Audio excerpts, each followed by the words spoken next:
What's the one thing guaranteed to drag out your combat using the rules as written? If you answered one side running away, then you're in the right place. And that's because the combat rules aren't really designed with breaking morale in mind, and the chase rules that we have are really designed for race scenes, not chase scenes. My name is Timothy, though some people do call me Tim. And I'm a professional dungeon master running over 300 games of D&D every year. Today, I've got two new options for you to either cut the fight short or to give hope to the runner and tension to the dice during a chase scene. There are a number of different problems that we need to overcome if we want to be able to improve the option for creatures to flee away or the party to do so in different situations.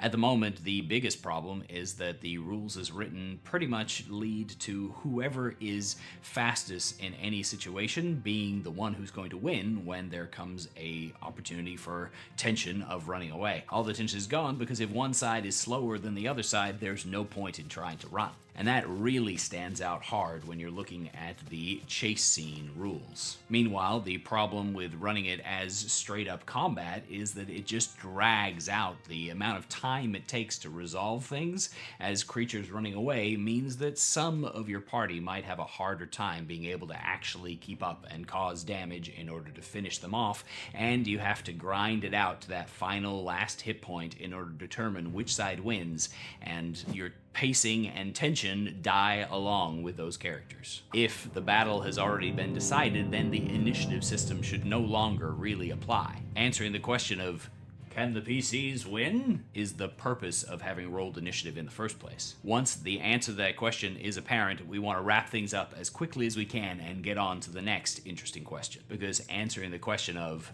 can the fleeing monsters escape is a different question entirely, requiring different rules. Another problem is that as written, there's no difference between retreat and fleeing. Retreat in combat is a combat move, while fleeing in combat is not combat related. Deciding which your NPC is doing should help you decide which rules are necessary. If you're just trying to get back to a more advantageous position to continue the fight, then you're retreating, whereas if you're abandoning all hope and just trying to get away and hoping that the mercy of your opponents will save you, or that you can outrun them, then you're fleeing. Meanwhile, the chase rules actually do make for some reasonably interesting race scenes, but they're kind of garbage when it comes to creating an appropriate challenge on the running portion of the game. And transitioning between them can be somewhat of a challenge. Remember, both use the initiative system, so it's actually possible to run a chase scene in one area while continuing to run a combat in another. And that's not a bad way to handle a mixed battle where somebody is chasing after the runner while somebody else is busily fighting the remaining creatures that still have morale. But we need to do some work on chase rules in order to make flight an interesting option. So the first option I have for you today is actually just to remember something, and that is remember that hit points are abstracted. What I mean by that is to remember that they're not a representation of the health that your character or NPC is currently possessed of. It's often been noted as a weakness of the system that you're just as strong at 100 hit points as you are at 1 hit point, but that's actually just a misunderstanding of what hit points are supposed to represent.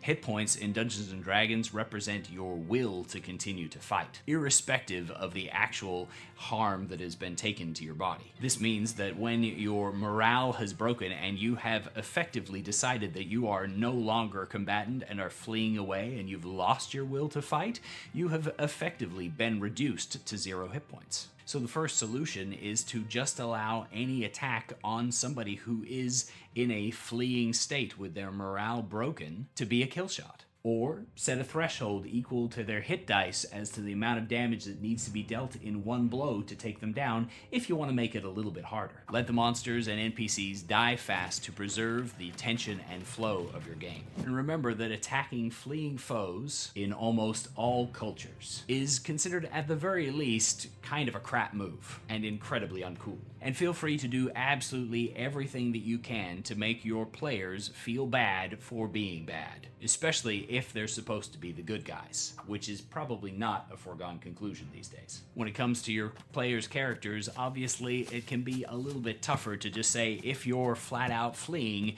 you're throwing yourself at the mercy of the monsters. But if they understand that that is one of their options, and if some monsters have those same compunctions, then you can allow your players to slowly lead into that.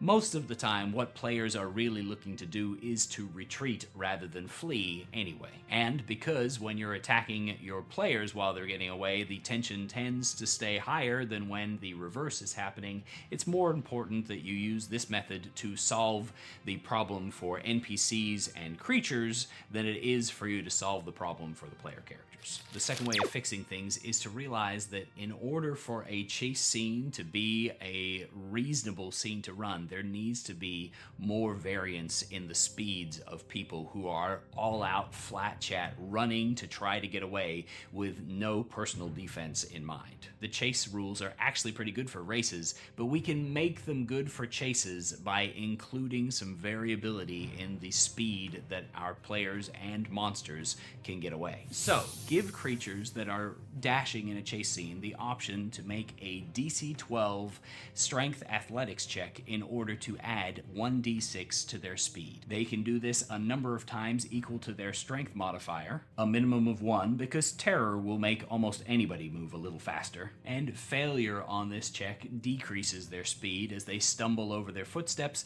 and again lose a 1d6 off of their speed during the chase scene. Allow these benefits to be cumulative as either positive or negative numbers for the chase scene so that there's some variance between the various participants. With this in play and utilizing the chase scene complication rules and the rules for how long you can dash before you start gaining exhaustion, and you start to have some opportunity for people to get away versus people to just automatically be caught based on their speeds. Obviously, if one side is drastically faster than the other, then these rules are not going to make a big difference. But that's pretty much as intended, because the drastically faster person should catch them, right? But between two opponents of similar speeds, which is one of the places where chase rules spectacularly fail, little changes should make this a lot faster and simpler. If, using this, you take an action other than flat-out dashing, then your extra speed boost disappears, though it doesn't reset your number for either your strength or con score limits. It just makes you more likely that you'll lose the race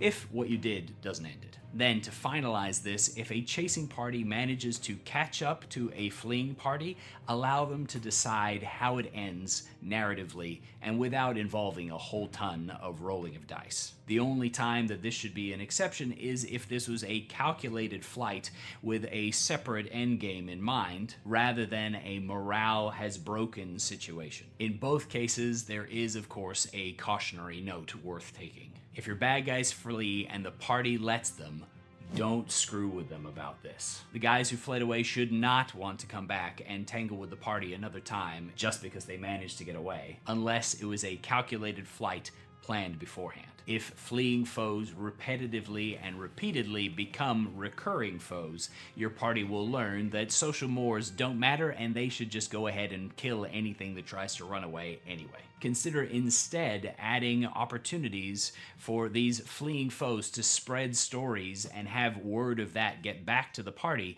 about how terrifying they are and how people should try to avoid them. Have that impact other fights where somebody might spot them, realize who they are, and maybe a group of enemies flees sooner because of it. Reward your party for allowing foes to get away instead of always forcing things to grind down and be resolved mechanically to the last itty-gritty number. Essentially, reward the play that you want to see at the table. Hopefully, you're not fleeing now because of something that I said. But if you need somewhere to run, then check out this video here. Let me know in the comments how you handle fleeing in combat, and as always, thanks for watching. Happy adventuring.